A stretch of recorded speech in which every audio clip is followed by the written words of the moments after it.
An Englishman, an Irishman, and a Scotsman walk into a bar. They're laughing and joking and generally having a fabulous time. Fast forward 5 hours and the bar now looks like a crime scene. What the hell happened? Is this just another day in Britain's notorious yob culture? No, it's not. This is the day two guys started arguing over the 2023 Scottish referendum. The "my country is better than your country" debate should never involve copious amounts of booze.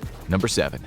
We'll come back to Scotland soon, but let's start with a fairly peaceful archipelago that's made up of 181 islands. It's called Bermuda, and it's in the Atlantic Ocean, about 643 miles from the U.S. mainland. It's also one of the most picturesque places on the planet. We imagine you'd love to go there. Some of you would like to live there, but that will not happen unless you're stinking rich. Bermuda is one of the most expensive places in the world. If you want to get yourself a 3-bedroom apartment in the popular Hamilton Parish, you might be paying about $6,500 a month in rent. A meal for two might set you back $160. A coffee, $7. A head of lettuce, $5.70. Bermuda is presently a British overseas territory. The English landed there centuries ago in 1616, and they sent the first African slaves there.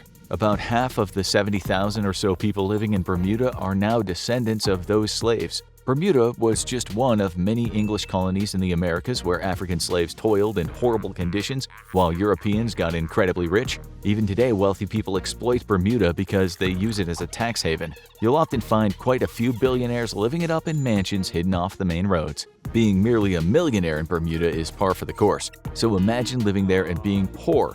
What a drag. Just buying milk could be a strain on the finances. In 2016, 1,843 people didn't have a job in Bermuda. Almost 3/4 of them were black. 92% of Bermuda's homeless population back then was also black. 5,391 people didn't have any kind of health coverage, and 77% of those people were black. Economic inequality has led to discrimination in the island state. What's a person supposed to do in a prohibitively expensive place? Even the tourists in Bermuda are mostly well off. Maybe things would change if Bermuda became a country. That's exactly what many people want. If you endeavor to make serious changes, it would be better to have independence. Right now, governance still falls under the United Kingdom. Bermuda has its own passport, it has its own national soccer team, but it is not yet a country. Some say Bermuda needs to grow a bit more before it becomes a country, but many say the time is right now. The mayor of Hamilton recently said there's absolutely no reason at all why we shouldn't become independent. Still, he said it might take time. Bermuda had a referendum in 1995. Only 59% of the population turned out, though. 74% voted to stay with the UK. Nonetheless, that was 1995. Some think now is the right time for a change. They say for too long, black people have been treated like second-class citizens, and racial discrimination is still rife. Imagine being the ancestor of enslaved people and unable to live comfortably in the place your ancestors pretty much built. It's not acceptable in today's world. Expect Bermuda to upset the global order soon. Now the big question is, could the United States go the way of Bermuda? Allow me to explain. Different regions of the United States are facing different macroeconomic situations. Out-of-control inflation, collapsing markets, foreclosures, and evictions. It's been even suggested that major states like California and New York could move to break away from the rest of the Union. Such upheaval of the global economic order has been hitting real Americans like you and me right where it hurts the most: our savings, retirement, and quality of life. So, where are you supposed to turn for some sense of financial stability? Well, according to a recent groundbreaking study from Bank of America, investors are finding incredible success in one surprising market: contemporary art. You see, contemporary art pieces appreciated more than 20% the last time inflation soared this high, outpacing the S&P 500 by 136%, keeping billions of dollars of personal wealth intact. But it's been almost impossible for the average American to enjoy the advantages of this incredible asset class. That is, until Masterworks unlocked art investing for investors like you and me. In fact, Masterworks returned tens of millions to their investors last year, with 9 exits in 2022 alone,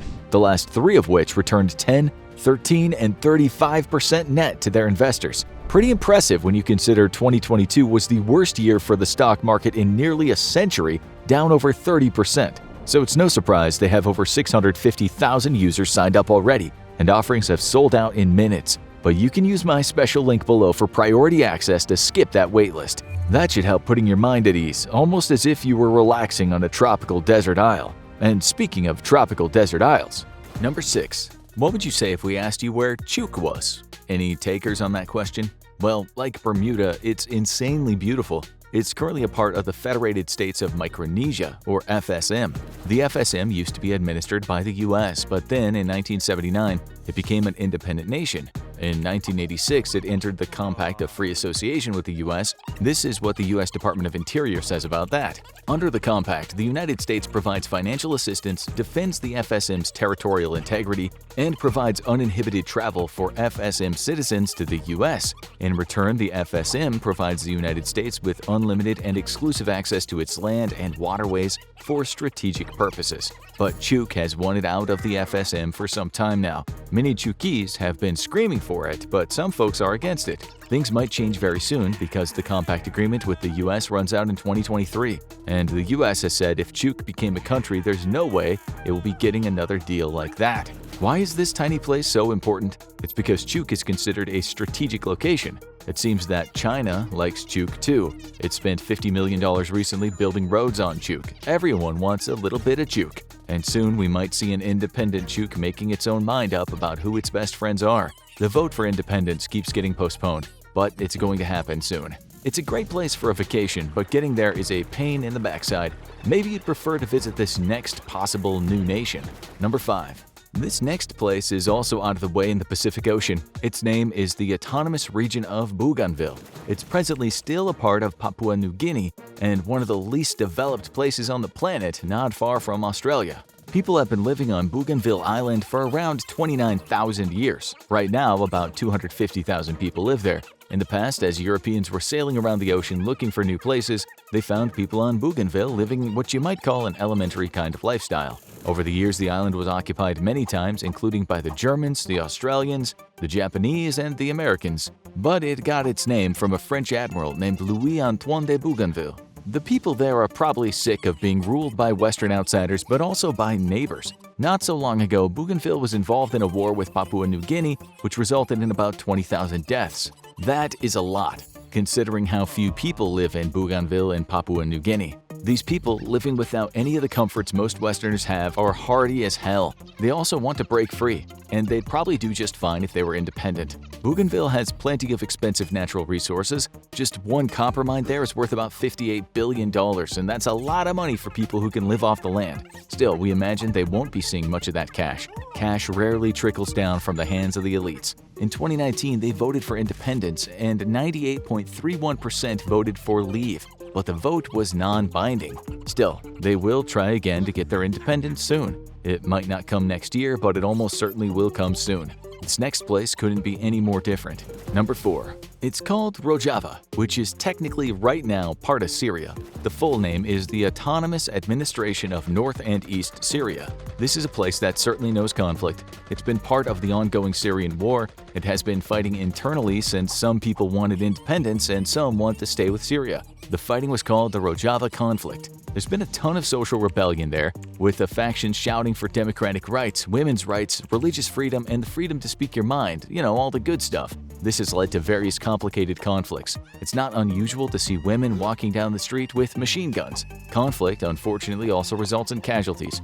But many people just want freedom and rights, and to lay down their arms. It can also say it's one of the only places to have well and truly kicked the butts of ISIS. In 2019, it was reported we announced today the destruction of the so-called Islamic State organization and the end of its ground control in its last pocket in Baghouz region. The area is not like much of Syria. It's said to be full of anarchists, and you'll find many atheists and even communists there. It's always dreamt of a revolution and freedom, and maybe it'll indeed become soon the independent Rojava. There's a much better chance this place will become independent though. Number 3.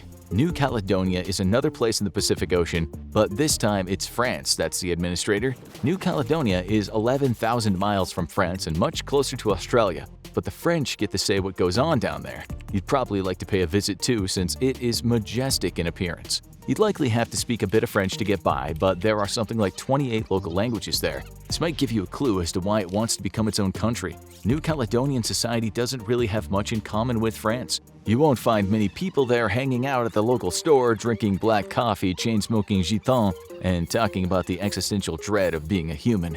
These New Caledonians take it all in stride. The British explorer James Cook knew that when he turned up to shock the hell out of the locals in 1774. In 1884, the French colonized it and later sent over about 22,000 criminals to stay in one of France's notorious penal colonies. These days, there are lots of ethnic groups there and also descendants of the Europeans, bringing the population to 271,407. In 2018, people voted for independence, but most of them wanted to stay part of France. In 2021, another referendum happened and the result was much closer. In 2021, pro-independence parties boycotted the vote, saying the pandemic had made it hard to campaign.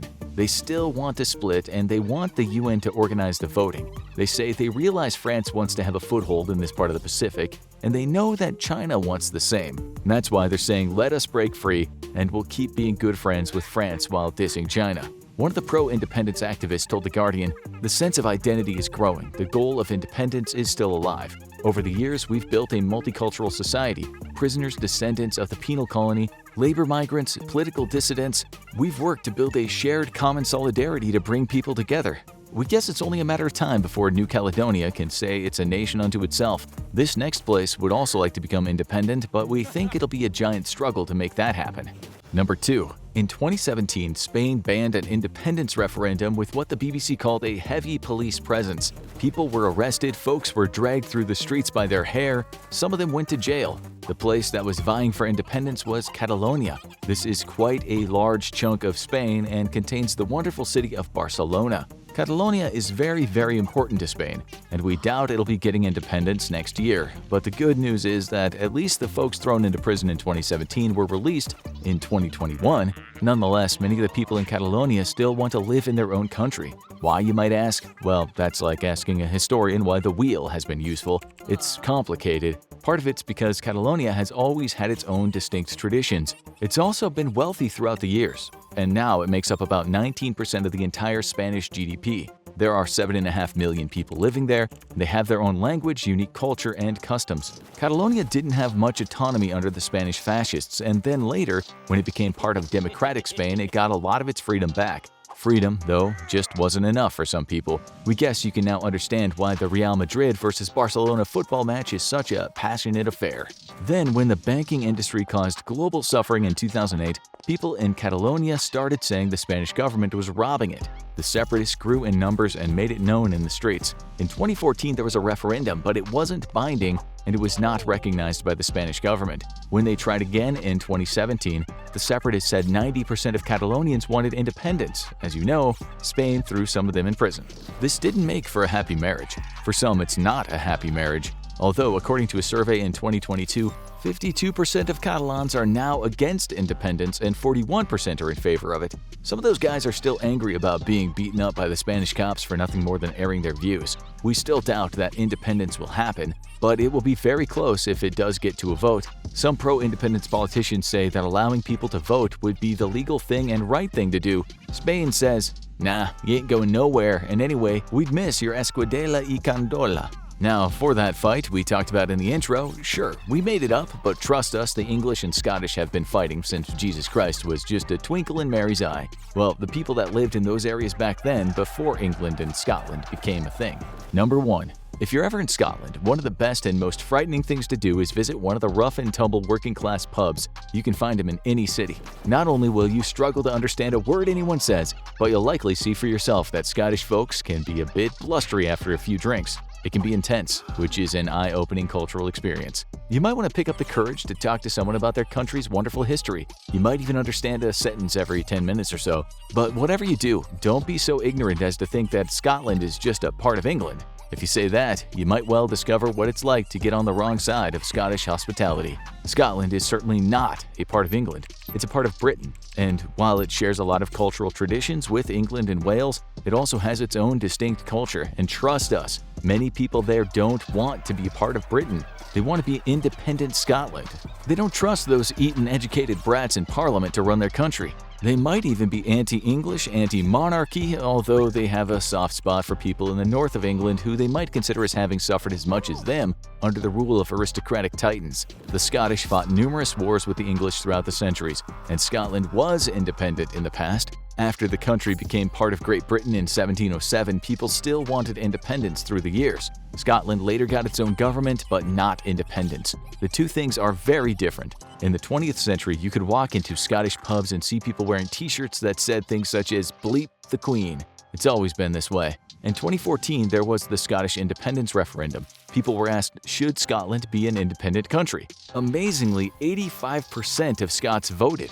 That's a really high number for a public vote. 44.7% of voters said yes and 55.3% answered no. So close. Then Brexit happened and things started to change. Those Eton boys who were leading Britain were partying it up while locking everyone else down. They were considered liars. It felt as if they thought they were part of a different class. Many of the working English folks have had enough, but many of the Scottish have had it up to here. They were upset back in 2014 and they are raging like flames on a funeral pyre right now, singing songs about the death of the Union. Then in 2022, the leader of the Scottish government said there should be a referendum on Scottish independence in 2023. The UK Supreme Court is currently looking at this, but if it goes ahead, we are quite sure that the results won't be the same as the 2014 vote. Now, you need to watch Insane Story of Cannibal Clan that terrorized Europe, or have a look at when royal inbreeding went horribly wrong.